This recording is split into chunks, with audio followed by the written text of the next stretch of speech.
السلام علیکم ورحمۃ اللہ وبرکاتہ۔ حامد و مصلی اما بعد، اشہد ان لا الہ الا اللہ وحدہ لا شریک لہ واشہد ان محمدا عبدہ ورسولہ۔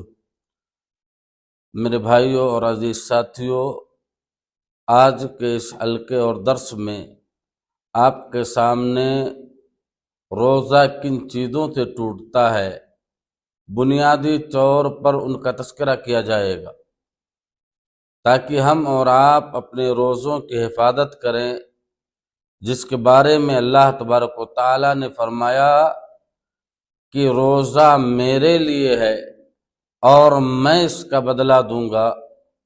اور اسی روزے کے لیے انسان اپنی شہوت کو، کھانے پینے کو چھوڑ دیتا ہے، تو اللہ تبارک و تعالیٰ نے فرمایا روزہ ہمارے لیے ہے اور روزے کا ثواب میں دوں گا، تو لہذا اس کی حفاظت بہت ضروری ہے۔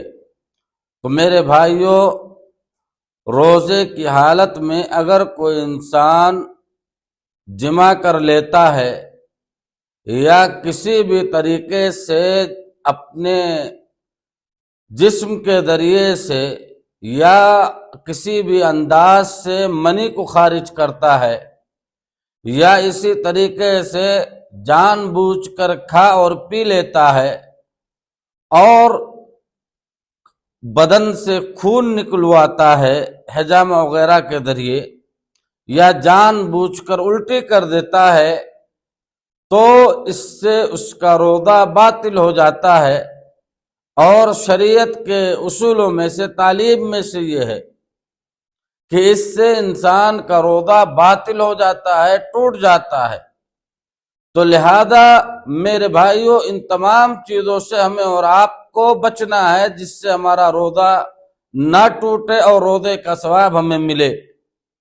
روزے کی حالت میں بیوی سے ہم بستری کرنے سے انسان کو بچنا چاہیے۔ کھانے پینے یا اس کے حکم میں جو چیزیں آتی ہیں ان سے اپنے آپ کو دور رکھنا چاہیے، یا اسی طریقے سے کسی بھی انداز سے منی کو نکالنا، یہ اس سے روزہ ٹوٹ جاتا ہے، اس سے ہمیں بچنا چاہیے۔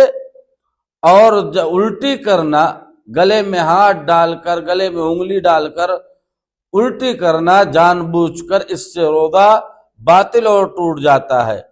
تو لہذا یہ تو ہوئے عام طور پر، بنیادی طور پر روزہ توڑ دینے والی چیزیں، لیکن اس کے لیے بھی تین چیزیں ہیں، تین اہم شروط ہیں جن کو جاننا ہمیں ضروری ہے کہ کن حالت میں روزہ ٹوٹے گا۔ اگر کوئی انسان یہ تمام چیزیں کرتا ہے اور اس کے بارے میں اسے جانکاری ہے، دوسری چیز وہ بھولا نہیں ہوا ہے، اور اسی طریقے سے وہ اپنے اختیار سے یہ کام کرتا ہے، تو یقیناً اس کا روزہ باطل اور ٹوٹ جائے گا۔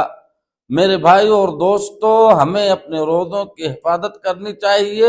اللہ تبارک و تعالیٰ سے دعا ہے کہ بار الہ تو ہمیں اپنے روزوں کی حفاظت کرنے کی توفیق عطا فرمائے۔ آمین۔ تقبل یا رب العالمین۔ السلام علیکم ورحمۃ اللہ وبرکاتہ۔